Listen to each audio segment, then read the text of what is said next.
পরম করুণাময় ও অসীম দয়াবান আল্লাহর নামে শুরু। আপনি আপনার মহান পালনকর্তার নামের পবিত্রতা বর্ণনা করুন, যিনি সৃষ্টি করেছেন ও সুবিন্যস্ত করেছেন এবং যিনি সুপরিমিত করেছেন ও পথপ্রদর্শন করেছেন এবং যিনি তৃণাদি উৎপন্ন করেছেন, অতঃপর করেছেন তাকে কালো আবর্জনা। আমি আপনাকে পাঠ করাতে থাকব, ফলে আপনি বিস্মৃত হবেন না। আল্লাহ যা ইচ্ছা করেন তা ছাড়া। নিশ্চয়ই তিনি জানেন প্রকাশ্য ও গোপন বিষয়। আমি আপনার জন্য সহজ শরীয়ত সহজতর করে দেব। উপদেশ ফলপ্রসূ হলে উপদেশ দান করুন।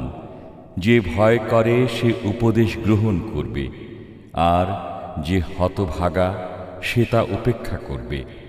সে মহা অগ্নিতে প্রবেশ করবে, অতঃপর সেখানে সে মরবেও না, জীবিতও থাকবে না।